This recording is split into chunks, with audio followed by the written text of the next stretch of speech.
comme ça. Je me dis, mais en fait, c'est un aigle. Et c'est un aigle. Et là, j'entends le cri de l'aigle. C'est un cri très spécial, hein, c'est assez perçant, et il y a le cri de l'aigle.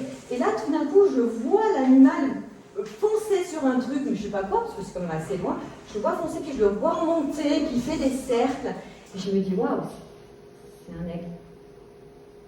Et toute la semaine, jour et nuit, j'ai entendu son cri. Jour et nuit, j'ai entendu et j'ai vu, et je disais, Jean-Luc, j'ai vu un aigle. Oh, nada. C'est comme quand je lui ai dit que j'avais vu un loup au nuit. Il ne m'a pas cru. J'ai vu un loup au nuit. Mais bon, ok. Bon, ça ne veut pas dire que j'ai des hallucinations, mais je crois que l'aigle est le bon sujet ce matin. Donc, le sujet ce matin, c'est l'aigle. C'est les 12 caractéristiques de l'aigle. Alors, 12 caractéristiques, je vous entends déjà, ça va être long. Donnez-moi toute votre attention. Vraiment, je vais essayer de vous donner les 12 caractéristiques, les meilleures pour moi. Je pourrais en déteindre beaucoup plus.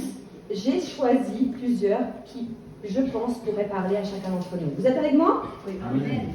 Le verset en question, Ésaïe 40, 31 dit « Mais ceux qui se confient en l'Éternel renouvellent leur force. Ils prennent le vol comme les aigles. Et donc, ils deviennent des aigles. Ceux qui se confient en l'Éternel deviennent des aigles. Ils courent et ne se lassent point. Ils marchent et ne se fatiguent point. » Le symbole de l'aigle, les amis, c'est quoi? Force, grandeur, victoire, royauté, majesté, persévérance, patience, endurance. C'est même un emblème dans certains pays. On voit les États-Unis, ils ont un aigle royal, on voit les équipes de football américain, ça représente la puissance. Et même là, il y a même des anciens militaires romains qui ont cet emblème d'aigle. On retrouve même l'aigle sur la pièce de monnaie européenne en Allemagne. C'est tamponné, floqué, je ne sais pas comment on dit, d'un aigle. L'aigle, c'est vraiment une image forte de puissance. Dieu lui-même n'hésite pas à utiliser l'aigle comme une image de sa personne. On lira dans Exode 19.4, « Vous avez vu ce que j'ai fait à l'Égypte et comment je vous ai porté sur les ailes d'aigle et amené vers moi. » On va comprendre dans la suite comment et pourquoi cette image de porter sur les ailes d'aigle. Vous avez vu comment j'ai fait en Égypte, je vous ai porté sur les ailes d'aigle et amené vers moi. Alors comment vivre à l'altitude des aigles? Comment devenir un aigle ce matin? Comment on peut s'identifier aux aigles? La particularité de l'aigle, c'est qu'il a une perspective différente.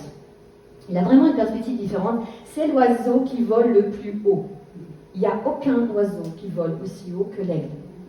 Rien. Ça n'existe pas. Plus on monte, et plus on a une vision différente. Plus on a une perspective qui change. C'est vrai, non? Si on regarde une montagne, si vous êtes en bas de la montagne, vous regardez la montagne, vous voyez la montagne, c'est grand, c'est impressionnant, c'est immense. Mais imaginez que vous grimpez et que vous prenez de la hauteur, inévitablement, tout change. Il y a un univers qui s'ouvre, il y a des possibilités qui s'ouvrent, et l'aigle n'est pas ni limité ni arrêté par les obstacles, parce qu'il prend de l'altitude. Plus on monte et plus on va loin. C'est sûr que nous, on est plusieurs à laisser les obstacles dans nos vies, comme les montagnes, déterminer en fait nos vies et déterminer notre avenir. Alors que si on prend de l'altitude ou du recul ou de la distance, on ira plus loin. Il y a, laisse-moi te dire ce matin, beaucoup plus dans ta vie, il y a beaucoup plus dans ta vie que ce que tu vois en ce moment. Tu es peut-être face à la montagne. Il y a beaucoup plus dans ta vie, il y a beaucoup plus haut dans ta vie que ce que tu vois aujourd'hui. Tu es peut-être tu as peut-être le nez devant la montagne, mais il y a beaucoup plus pour toi. Ce qui est nécessaire, c'est de prendre de l'altitude. Est-ce que tu veux entamer un trek avec moi? Est-ce que tu veux faire une rando avec moi? On va grimper, on va prendre de l'altitude. C'est bon, vous êtes avec moi? Amen. Vous êtes équipés ou pas? Vous êtes en tongs? Parce que j'ai vu des gens en tongs faire le Mont Blanc quand même. Voilà. Est-ce que vous êtes équipés? Alors l'aigle, c'est quelqu'un qui se démarque et qui rayonne. Bonne nouvelle, on peut être un aigle. On a des possibilités de voler plus haut dans plein de domaines. Dans le domaine spirituel, dans le domaine professionnel, dans le domaine des études, dans le domaine social, dans le domaine dans ton ministère, dans tout ce que tu veux, tu peux prendre de l'altitude et tu peux monter. Alors je voudrais voir avec vous 12 caractéristiques. La première caractéristique, on va voir que l'aiglon est forcé à quitter le nid sans assistance. Ça veut dire quoi? Ça veut dire que maman aigle va commencer par choisir un endroit le plus haut possible dans la montagne, bien à l'abri des vents, du soleil, pour faire son nid. Comment elle fait son nid? Elle va choisir des épines. Des épines. Ça me fait un petit rappel à la couronne d'épines. Elle commence par l'épine, elle commence par la croix, elle met de l'épine. Et puis après, elle va mettre de l'herbe. Puis après, elle va mettre des feuilles. Et puis après, elle va s'arracher des plumes et elle va faire son petit nid douillet pour ses petits aiglons. Et puis elle va les nourrir. Elle va en prendre soin, elle va les faire grandir et les aiglons restent dans le nid, ne sortent jamais du nid. C'est confortable en fait, un nid. Et elle va les préparer petit à petit à l'envol. Et comment elle va faire? En fait, elle va petit à petit enlever les plumes. Ils vont se retrouver sur les feuilles. Puis elles vont enlever les feuilles. Ils vont se retrouver sur l'herbe. Et elles vont enlever l'herbe. Et là, elles se retrouvent sur les épines. Les aiglons sont inconfortables, c'est insupportable. C'est pour les pousser à sortir du nid. Et elle ne s'arrête pas là, la maman aigle. Parce qu'en fait, elle les pousse dans le vide. Mais quelle maman digne! Mais qui fait ça aujourd'hui? Elle les pousse du nid, elle les pousse dans le vide, et là, l'aiglon, s'il n'a pas compris qu'il fallait mettre des ailes, il tombe. Et quand elle voit, parce on sait tous que c'est une vision hypersonique, pas sonique. Forte. Hyper lointaine. Là, qu'est-ce qu'elle fait si l'aiglon tombe et bat pas des ailes? Elle fonce, elle déploie les ailes et elle le rattrape. Autant de fois que possible, autant de fois que nécessaire, elle va remonter son aiglon, mais elle va le jeter à chaque fois. Puis il y en a, ça marche tout de suite. Ils ont compris, ils imitent maman aigle, et ils y vont.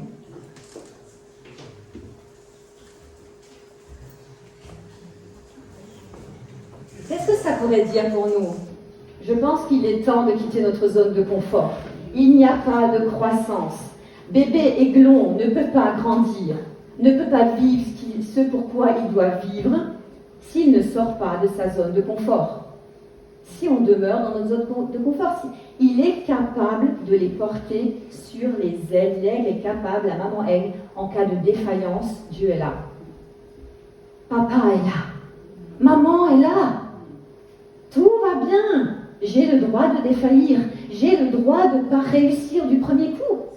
J'ai le droit.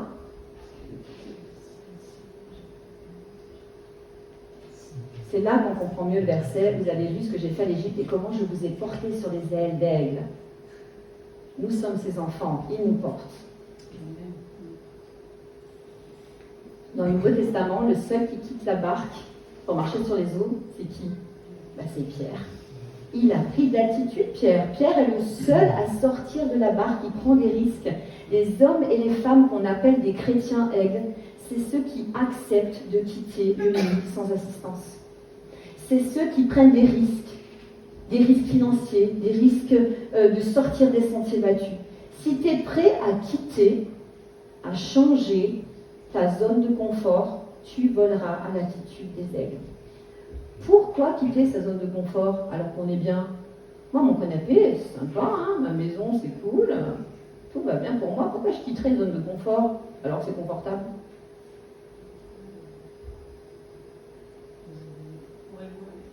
Pour évoluer, pour grandir. On n'est pas obligé, mais en vérité, Tu le sais que tu es appelé à autre chose. Tu le sais que tu ne dois pas rester dans ta zone de confort. Tu sens que tu dois aller faire autre chose. Deuxième caractéristique, l'aigle n'a pas peur d'être seul.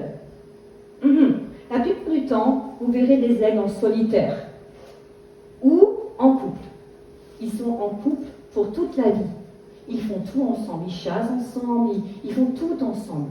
L'aigle est souvent solitaire. Il n'a pas besoin d'une multitude pour lui dire quoi faire, comment être aidé, comment être guidé.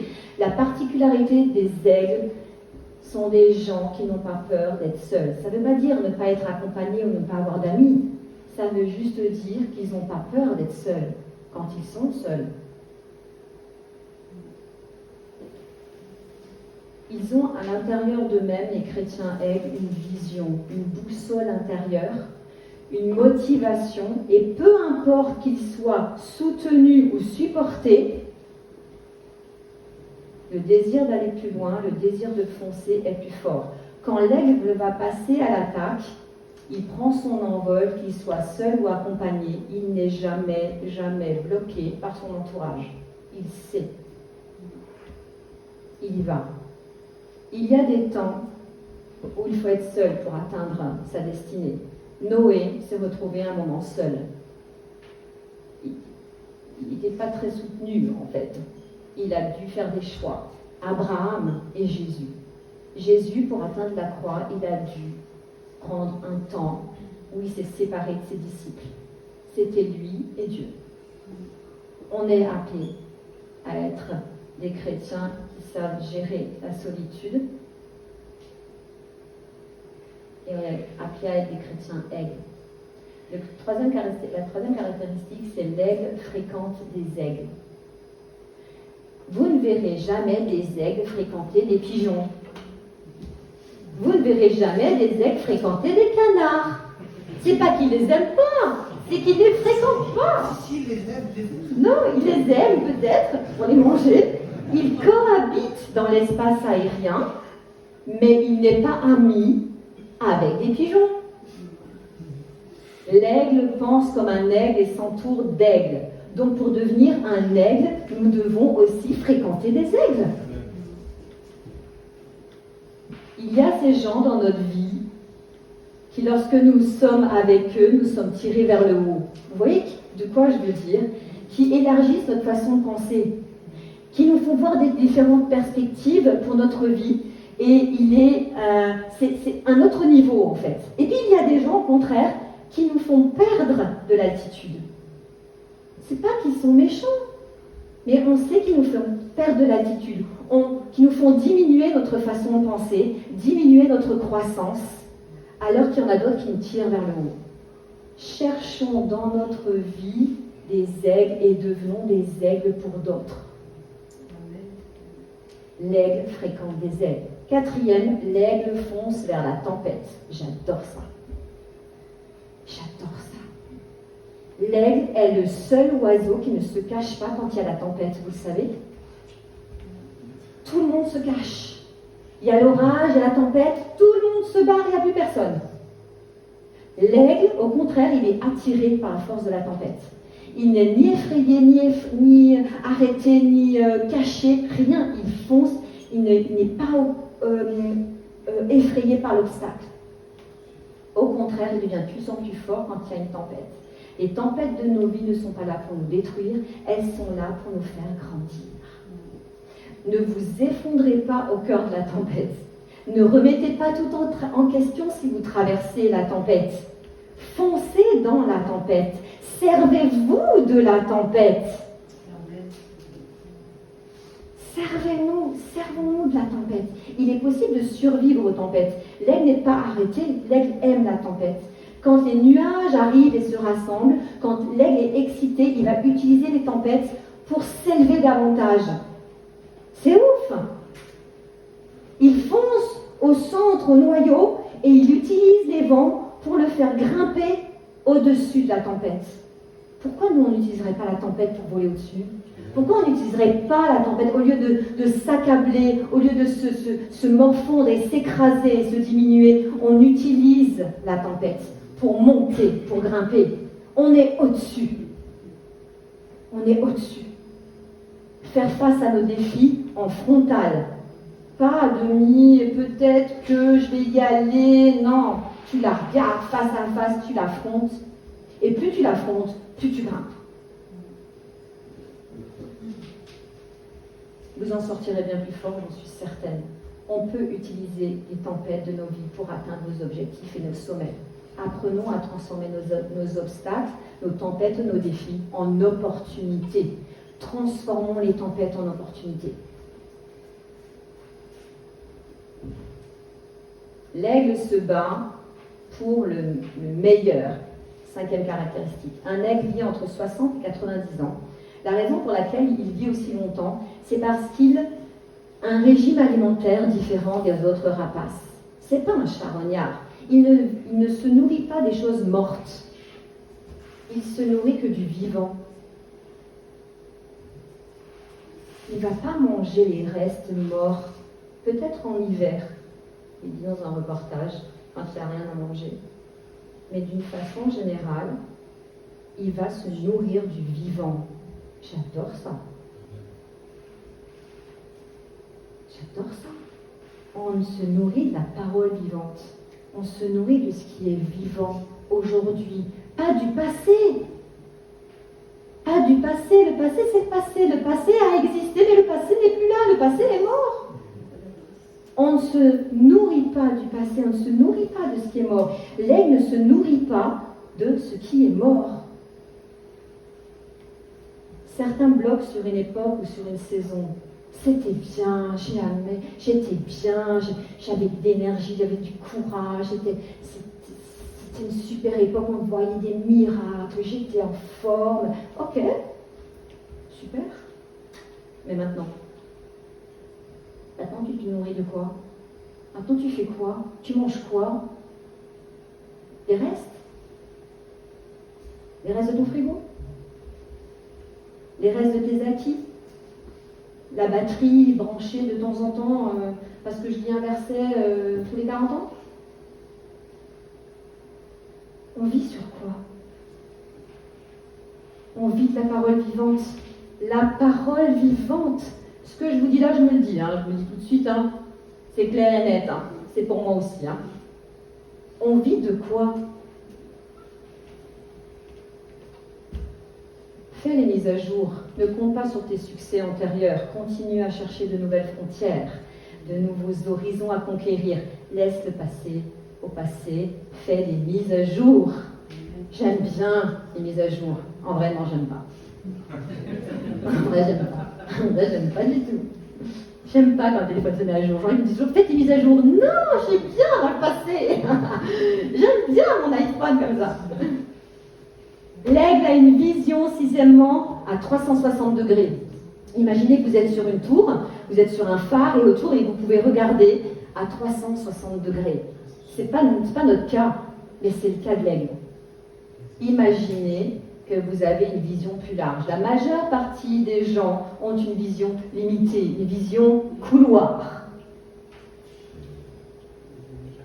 On ne voit pas plus que ça. Il ne pense pas comme la plupart des gens, il ne pense pas autre chose, mais l'aigle, lui, il voit large. Lorsqu'il chasse, il n'est pas limité dans un couloir. Il sait, il voit d'autres possibilités. Pour être des aigles, nous avons besoin d'élargir notre vision. Quels que soient les obstacles, il ne déplacera pas son regard de la proie et de son objectif. Il a vu, anticipé, il a tout calculé, il a tout observé, il y va. Élargissons notre vision. Peut-être que tu penses que tu as raison. Peut-être que dans des conflits, tu crois tout savoir. Élargis ta vision. C'est peut-être pas sûr.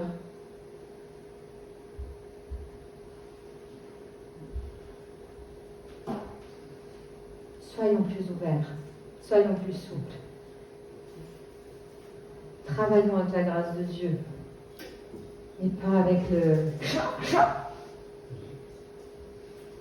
Ça n'existe pas. ça n'existe plus. L'aigle est concentré ou focalisé. Je ne sais pas si vous avez jamais vu un aigle chassé. J'ai regardé les reportages, mais il cible sa proie pendant des heures pour l'atteindre et la capturer. Il oublie tout ce qui est autour de lui, il fait focus et il attaque, il n'a qu'une chose en tête, sa proie, extrêmement focalisée. Le plus souvent, c'est qu'on a du mal à être focus et qu'on regarde dans toutes sortes de directions. On va suivre 25 proies en même temps, pour peut-être n'en attraper aucune, mais 25 quand même. L'aigle, il est focus. Lorsque les gens ont un focus, un objectif, ils vont souvent réussir leur vie. Un focus. Un seul, pas 25. Nous ne pouvons pas atteindre une cible qu'on ne connaît pas. Quelle est ta cible? Quel est ton objectif? L'aigle sait, lui, ce qu'il veut atteindre, c'est le rongeur, par exemple. Il sait, il veut l'atteindre et il attend patiemment pour passer à l'attaque. Focalisons sur ce qui est important, sur un objectif. Pas 40 000, au moins un pour l'atteindre. Et mettons toute notre énergie, notre emploi du temps, notre agenda à la poursuite de cet objectif. L'aigle est extrêmement patient. Dans un reportage, je vois un aigle qui prend en ligne de mire un rongeur.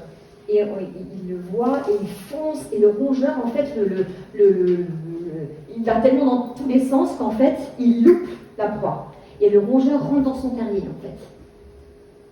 Ouais, il a loupé sa proie. C'est un aigle royal, il loupe sa proie. Un aigle royal, un petit rongeur. Ben, il a réussi.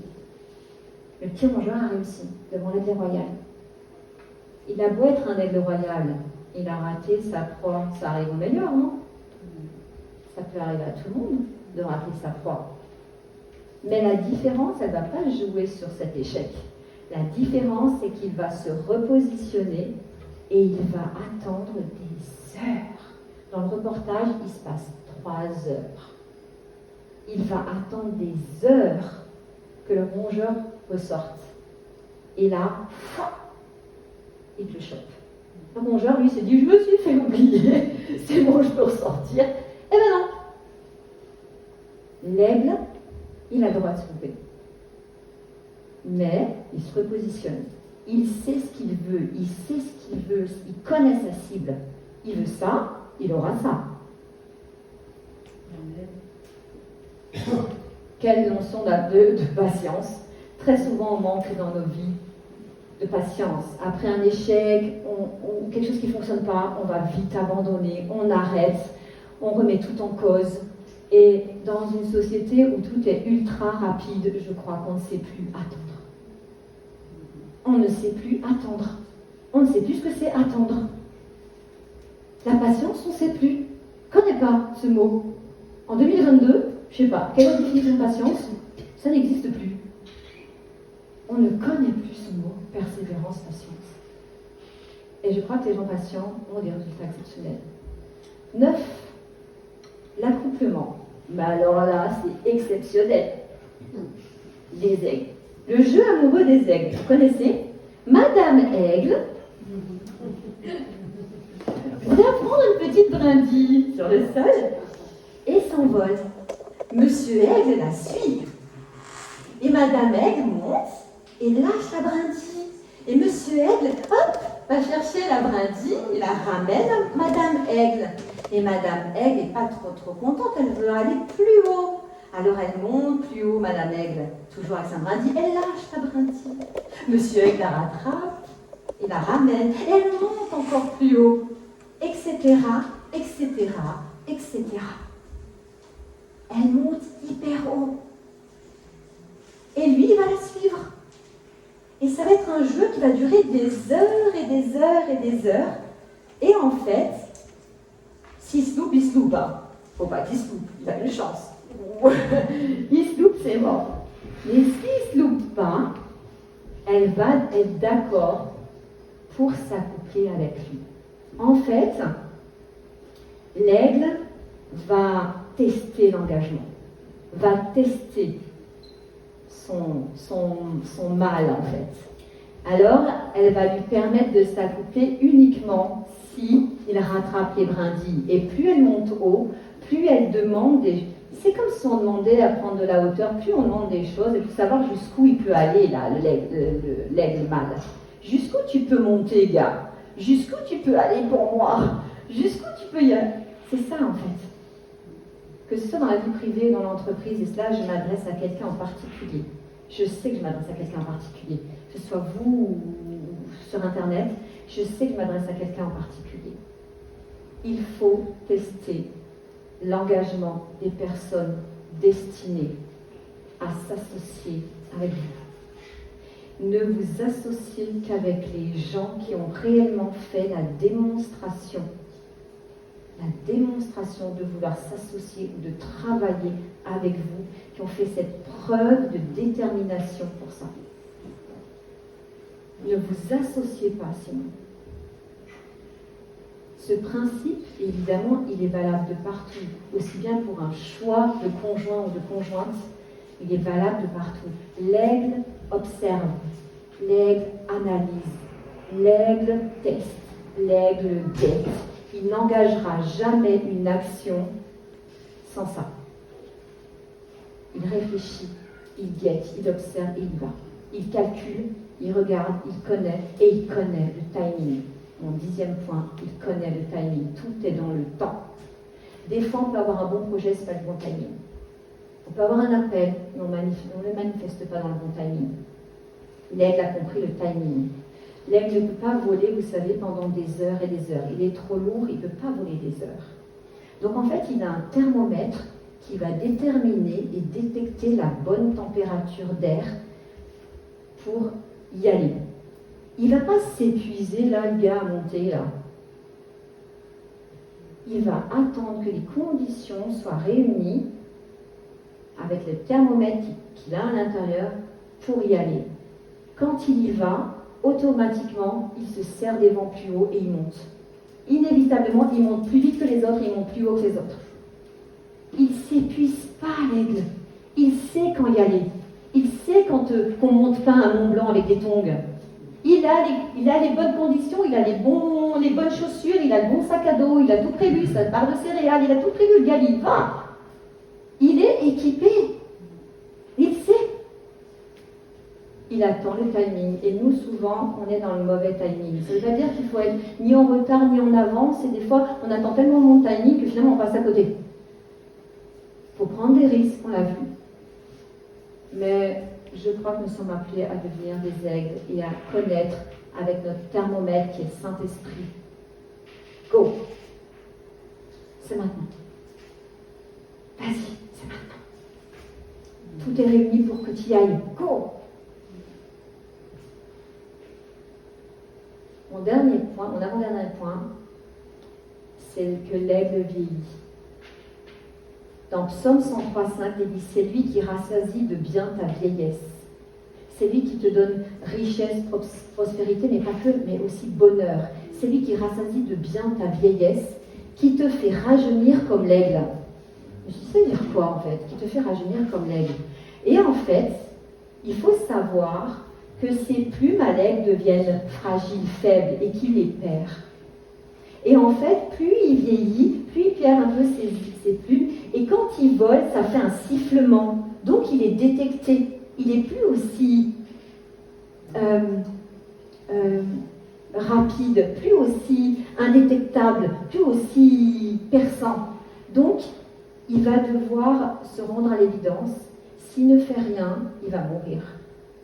Alors, ce qu'il va faire, il va se retirer dans un endroit seul dans les montagnes.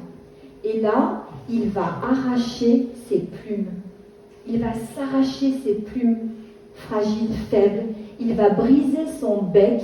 Il va briser ses griffes. Je pourrais vous en raconter sur le bec, les griffes et tout ça, mais pas trop peu de temps. Gardez-moi encore les dernières minutes. Contre les rochers, il va devenir complètement nu en fait. C'est un processus, il est dit, hyper douloureux et hyper sanglant. Mais il va rester dans sa cachette le temps qu'il faudra, nu, le temps que son bec repousse, que ses griffes repoussent, que ses plumes repoussent. Et il volera bien plus haut qu'auparavant. Nous avons besoin délibérément, intentionnellement, c'est lui, c'est l'aigle qui se retire, c'est lui qui se rend à l'évidence. Il peut rester vieux et ses plumes dans un mauvais état et dire c'est bon, je vais mourir comme ça. Il a le droit, il peut choisir. Mais c'est lui qui se retire volontairement, intentionnellement, pour changer. C'est lui qui décide. Il faut nous défaire de nos vieilles habitudes. Il a conscience qu'il y a quelque chose qu'il a à faire pour ne pas mourir. Peu importe le niveau, peu importe ce qui se passe, il se brise le bec, il s'arrache les plumes. Il ne... Comment je peux expliquer ça? S'il n'y a pas de valeur ajoutée, ça ne sert à rien. Il faut qu'il y ait quelque chose qui rajoute quelque chose. On ne peut pas dire c'est juste comme ça, je suis comme ça, et puis vaille qui vaille, et puis je ne changerai pas, et puis tu m'acceptes comme je suis, et puis c'est tout. C'est pas possible en fait. C'est pas possible. Jean-Yves, si tu veux bien venir. Les gens qui vivent à l'altitude des aigles n'ont pas le même niveau. Avec eux, c'est possible. Avec eux, ça commence quand? Ça commence quand? Avec eux, c'est bon, tout est possible, on peut y croire. Avec les chrétiens aigles, on prend de l'altitude. La mentalité du ciel, c'est avec Dieu, nous ferons des exploits. Oui, avec Dieu, nous ferons des exploits. Pour revenir au verset du début qui dit « Mais ceux qui se confient en l'Éternel, c'est ceux qui s'attardent en l'Éternel. Ceux qui se lient ensemble avec l'Éternel, renouvellent leur force. Ça veut dire que ça reverdit. Les forces reviennent comme un arbre qui reverdit, comme qui repousse. Leur force repousse pour ceux qui se confient en l'Éternel, qui s'attardent en l'Éternel. Ils prennent le vol comme les aigles. Ça veut dire ils montent, ils s'élancent, ils grimpent. Ils grimpent ceux qui se confient en l'Éternel. Ils courent avec hâte. Ils se lassent point, se fatiguent point. Ils marchent. Et là, dans la traduction, il est dit ils flottent. Ils flottent au-dessus. Ils marchent et ne se fatiguent point. Ils flottent au-dessus des circonstances et ne se fatiguent point. Pourquoi je ne dis pas ça? Je connais le verset. Je me confie en toi, Seigneur. Pourquoi je ne dis pas ça? Pourquoi je ne décolle pas? Pourquoi je ne prends pas mon envol? Peut-être que ce matin, je voudrais t'inviter à ne plus te cacher. Je voudrais ce matin t'inviter à revenir et à repenser à toutes ces caractéristiques de l'aigle. Je ne sais pas sur quoi vous avez mis le focus, sur ce que avec quoi vous allez repartir. Peut-être un mot, peut-être une caractéristique, quelque chose qui vous aura touché. C'est comme ça que ça marche, hein. On repart toujours, jamais à vide, toujours avec quelque chose. Des fois, c'est pas grand-chose, mais ça suffit à nous propulser. Ma prière ce matin, c'est que ça vous fasse prendre de l'altitude, que ça vous fasse vous élever avec Dieu et voler au-dessus des circonstances et des épreuves de la vie. Si j'ai une chose peut-être à vous faire retenir, c'est foncer dans la tempête, prenez les vents ascendants et montez, grimpez, changez la tempête en opportunité, c'est tout ce qui compte. Ayez une vision élargie. Ne restez pas seul, mais aimez vous retrouver un face-à-face avec Dieu. Ne volez pas avec des pigeons.